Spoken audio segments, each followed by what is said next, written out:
பஞ்சாப் ஹரியானா எல்லை பகுதியான ஷம்புல நிறைய பேர் காவல்துறையினருடைய அந்த தாக்குதலால பாதிக்கப்பட்டிருக்கிறத பார்க்க முடியுது. அப்படி ஒருத்தருக்கு காலில் அந்த ரப்பர் குண்டும் கண்ணீர் புகை குண்டும் பட்டு அவரு இப்போ ஓய்வு எடுத்துட்டு இருக்கிறத பார்க்க முடியுது. இந்த எல்லை பகுதியிலிருந்து சில 100 மீட்டர்ல தான் இந்த கூடாரம் அப்படின்றது அமைஞ்சிருக்கு. இங்க அந்த கண்ணீர் புகை குண்டுகள் வீசின போது காயமடைஞ்சதா இவரு. भैया आपका नाम क्या है, आप कहाँ से आते हैं, क्या हो गया उसी को? नमस्कार, मैं गुरदासपुर से हूँ। मेरा डेरा बाबा नानक पिंड शिकार माशिया से। मैं अच्छा, क्या हो गया उसी दिन आपका, क्या है? कल काल दी थी दिल्ली कूच करने के लिए, काल दी थी जो हमारी ड्यूटी लगी हुई थी।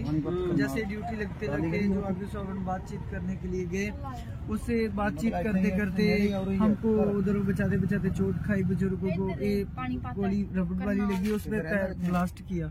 अच्छा, अभी क्या डॉक्टर क्या बोल रहे हैं? डॉक्टर ने बोला बेड रेस्ट करने के लिए 10 दिन। अच्छा, आपका दोस्त कितना लोग के वुंड होगी? ये दोस्त अभी इधर तो थोड़े हैं, ज्यादा दूसरे बॉर्डर में उनकी टांगे तोड़ी गई, एक लड़का शहीद हो गया गोली लग के। अच्छा जी जी, थैंक यू भैया.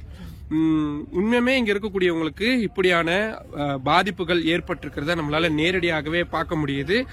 நிறைய பேருக்கு இவருக்கு வெறும் ரெண்டு கால்லயுமே அடிபட்டு நடக்க முடியாம அவங்களுடைய நண்பர்கள் தான் வந்து அவருக்கு தூக்கிட்டு போறது, ரெஸ்ட் எடுக்கிறது, மத்த ரெஸ்ட் ரூம் கூட்டிட்டு போறது எல்லாமே பண்றாங்க.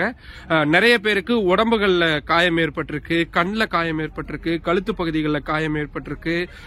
அந்த கண்ணீர் புகை கொண்டு பட்டு அதை சுவாசிச்சதுனால நிறைய பேருக்கு உடல் கோளாறுகள் ஏற்பட்டிருக்கு. வயசானவங்க நிறைய பேர் இதுல வந்து பாதிக்கப்பட்டிருக்காங்க. சோ சோசியல் மீடியால வரக்கூடிய எல்லாமே உண்மையும் கிடையாது, அதுக்குன்னு உண்மை இல்லை அப்படின்னு நம்ம சொல்ல முடியாது. நிறைய ட்விட்டர் ஹேண்டில்ஸ் வந்து சஸ்பெண்ட் பண்ணப்பட்டு இருக்கிறதுனால எது சரியானது எது போலி செய்தி அப்படின்றத பிரிச்சு பார்க்க முடியாத சூழல் இருக்கக்கூடிய சூழல்ல தான் இங்க உண்மையுமே என்ன நடக்குது அப்படின்றத களத்துல இருக்கக்கூடிய விஷயங்களை பதிவு பண்ணிட்டு இருக்கிறேன். தொடர்ச்சியா நிறைய விஷயங்களை கொடுக்கறதுக்கும் முயற்சி பண்றேன்.